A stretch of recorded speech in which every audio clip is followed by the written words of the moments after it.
ایک دور میں ایک بادشاہت تھی جس کا نام سیندھیا تھا۔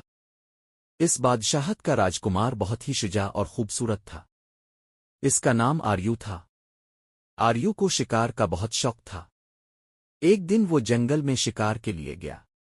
وہ ایک خوبصورت تالاب کے پاس پہنچا۔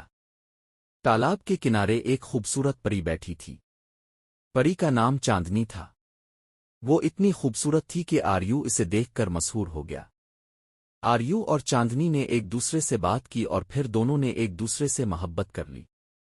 چاندنی نے آریو کو بتایا کہ وہ ایک پری ہے اور وہ رات کے وقت ہی زمین پر آ سکتی ہے۔ آریو نے چاندنی سے وعدہ کیا کہ وہ اسے ہر رات ملاقات کے لیے آئے گا۔ کئی راتیں آریو اور چاندنی نے ایک دوسرے سے ملاقات کی اور خوشی سے وقت گزارا۔ لیکن ایک رات آریو کی ماں کو شک ہوا کہ آریو رات کو کہاں جاتا ہے۔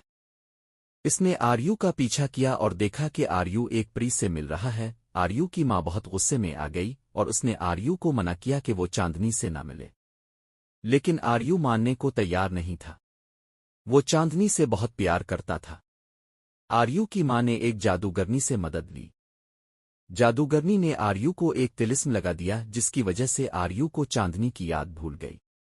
چاندنی بہت غمگین ہوئی۔ اس نے آریو کو دوبارہ اپنی یاد دلانے کے لیے بہت کوشش کی لیکن وہ ناکام رہی۔ آخر میں چاندنی نے آریو کو چھوڑنے کا فیصلہ کیا۔ چاندنی نے آریو کو ایک خط لکھا اور اسے تالاب کے کنارے رکھ دیا۔ خط میں چاندنی نے آریو سے کہا کہ وہ اسے ہمیشہ یاد رکھے۔ آریو نے جب خط پڑھا تو اسے چاندنی کی یاد آ گئی۔ وہ بہت پچھتاوا کرنے لگا۔ آریو نے چاندنی کو ڈھونڈنے کے لیے بہت کوشش کی لیکن وہ اسے نہیں مل سکی۔ آریو نے باقی کی زندگی چاندنی کی یاد میں گزاری۔